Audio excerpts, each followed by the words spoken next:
Hello viewers, আসসালামু আলাইকুম। অনেক শুভকামনা দিয়ে শুরু করছি। আজকে মূলত কথা বলবো বিশেষ মুহূর্তে পুরুষ যৌনাঙ্গ বা পুরুষ লিঙ্গের শিথিলতার কারণ বা এর প্রতিকার নিয়ে। কিছুদিন আগে আমার কাছে একটি সদ্য বিবাহিত দম্পতি এসেছিল, বিশেষ করে যাদের বৈবাহিক কাল মাত্র 1 মাসের মতো হয়েছে। তারা যে সমস্যাটি নিয়ে আমার কাছে এসেছিল সেই সমস্যাটি হচ্ছে মূলত তাদের পারিবারিকভাবে বিবাহ হয়েছে। তাদের এই বিবাহের আগে তারা দুজন দুজনকে জানতো এবং দুজন দুজনের পরিচিত ছিল এবং এটা পারিবারিক মাধ্যমেই হয়ে থাকে এই বিবাহটা।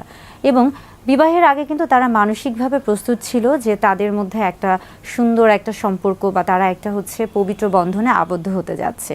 কিন্তু তারা যখন বিবাহ করলো তখন খেয়াল করলো যে পুরুষের ক্ষেত্রে বিশেষ করে দেখা যাচ্ছে যে যখন তিনি বিশেষ মুহূর্তে যাচ্ছেন তখন তার লিঙ্গ উত্থান হচ্ছে না এবং শিথিল হয়ে যাচ্ছে। আবার তিনি এসে আমাকে বলেছেন যে হয়তোবা তার মধ্যে উত্তেজনা কাজ করছে, আগ্রহ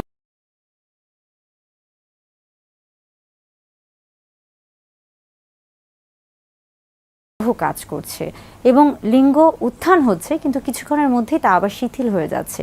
এবং সেটা দেখা যাচ্ছে যে অনেক সময় যোনিপথে প্রবেশের আগেই শিথিল হয়ে যাচ্ছে, আবার অনেক সময় যোনিপথে প্রবেশের পরপরই শিথিল হয়ে যাচ্ছে। এই বিষয়গুলি নিয়ে আসলে তারা আমার কাছে এসেছিল এবং এই বিষয়গুলি নিয়ে দেখা যায় যে আরও অনেকেই, বিশেষ করে সদ্য বিবাহিত যে সকল দম্পতি রয়েছে কিংবা যারা অনেক দিন ধরে হয়তো বা বিবাহিত জীবন পার করছেন কিন্তু আলাদা রয়েছেন, অনেক দূরে রয়েছেন, কিংবা যাদের হয়তো বা দেখা যায় যে আত্মবিশ্বাস অনেক কম থাকে, তাদের মধ্যে এই সমস্যাগুলো দেখা যায়। এছাড়া আরও বিভিন্ন কারণে কিন্তু এমন সমস্যা হতে পারে। বিভিন্ন কারণে আসলে একজন পুরুষের যে পুরুষ লিঙ্গ রয়েছে সেটা বিভিন্ন কারণে শিথিল হতে পারে।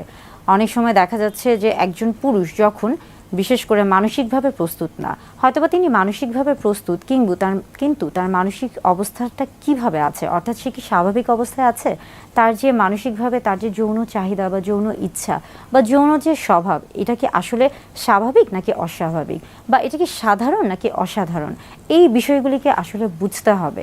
অনেক সময় অনেকে অতিরিক্ত যৌন চাহিদা বা যৌন উত্তেজনামূলক বিষয়গুলো নিয়ে চিন্তা করতে থাকেন। বিশেষ করে সারাক্ষণই তার মনের মধ্যে একটা বিষয় কাজ করে যে তিনি সবসময় হয়তোবা যদি যৌন চাহিদা নিয়ে চিন্তা করেন বা যৌন ক্রিয়া নিয়ে তিনি ভাবতে থাকেন, সেই ক্ষেত্রে হয়তোবা তার যৌন যে শক্তি আছে সেটা হয়তোবা বৃদ্ধি পাবে, এটা অনেকে মনে করে থাকেন। এবং যার ফলে যেটা হয় যে এটা একসময় অতিরিক্ত এই যে চিন্তা থেকে তার মনের মধ্যে একটা দুশ্চিন্তার তৈরি হয় এবং এর ফলে এটা কিন্তু তার শারীরিকভাবে তাকে ক্ষতিগ্রস্ত করে ফেলে এবং যার কারণে দেখা যায়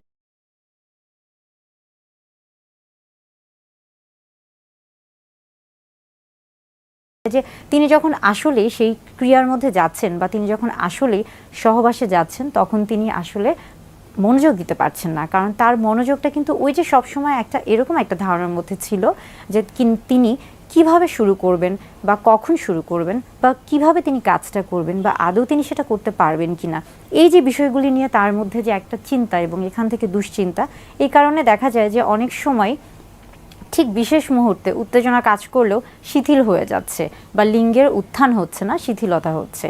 এটা যেমন মানসিক দিক থেকে।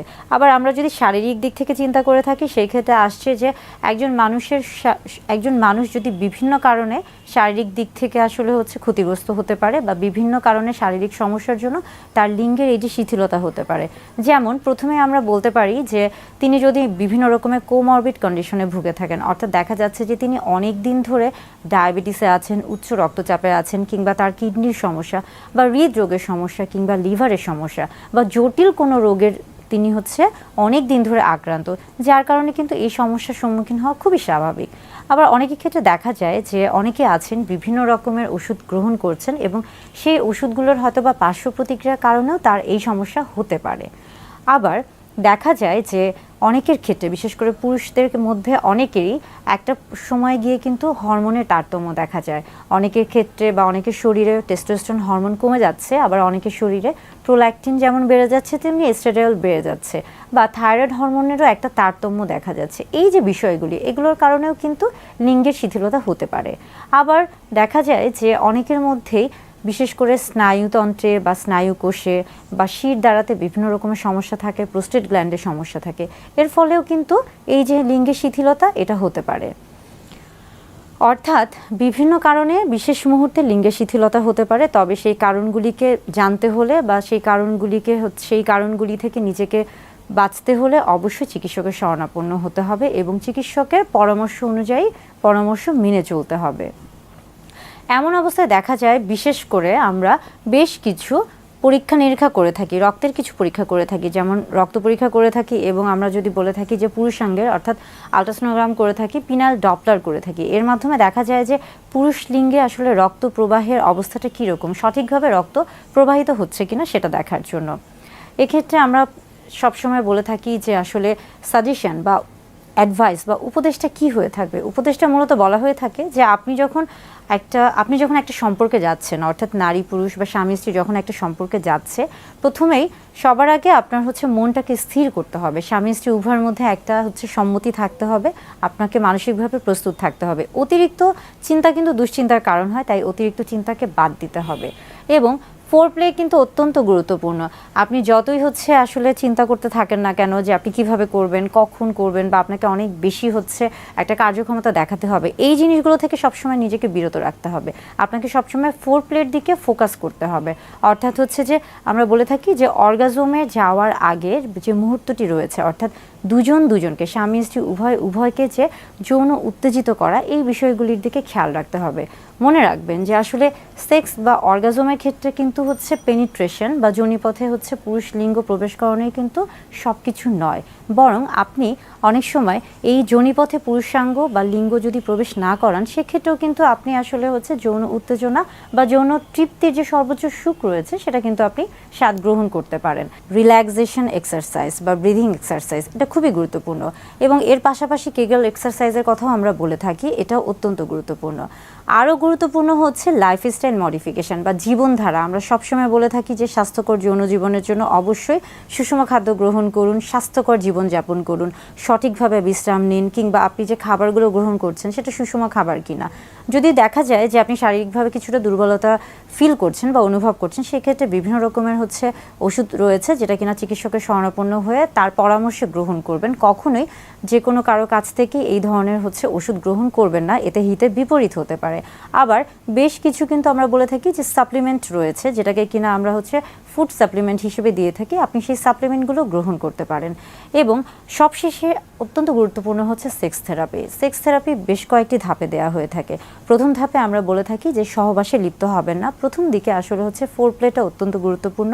স্বামী স্ত্রী দুজনকে একটু সময় দিন, দুজনের ভালো লাগার যে বিষয়গুলো রয়েছে বা দুজনকে একটু বোঝা বা দুজনের একসাথে যে কাজটা করতে ভালো লাগে সেই কাজগুলি করার চেষ্টা করুন।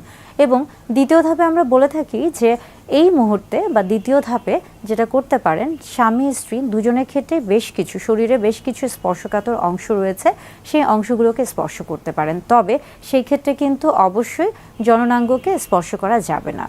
এবং এই সেক্স থেরাপির মধ্যে আমরা যখন তৃতীয় ধাপে যাই, তখন আমরা বলে থাকি যে হ্যাঁ, আপনি অর্থাৎ নারী পুরুষ উভয় কিন্তু আপনাদের যে যৌন তৃপ্তিদায়ক বা উত্তেজনামূলক যে অংশগুলো রয়েছে সেগুলোকে আপনারা স্পর্শ করতে পারেন এবং পাশাপাশি আপনারা জননাঙ্গের যে অংশগুলো যে রয়েছে সেগুলোকে স্পর্শ করতে পারেন। এবং সবশেষে বা চতুর্থ ধাপে আসছে যে এখানে আপনি অবশ্যই প্রত্যেকটি ধাপই করতে পারেন। অর্থাৎ এই ক্ষেত্রে আপনি স্পর্শ করতে পারেন স্পর্শকাতর অংশগুলোকে এবং যোনিপথে স্পর্শ করতে পারেন এবং এই ধাপে কিন্তু আপনি যোনিপথে লিঙ্গকে প্রবেশ করাতে পারেন এবং জননাঙ্গকেও স্পর্শ করতে পারেন। অর্থাৎ সেক্স থেরাপি অত্যন্ত গুরুত্বপূর্ণ এবং এটা কিন্তু বেশ কয়েকটা ধাপে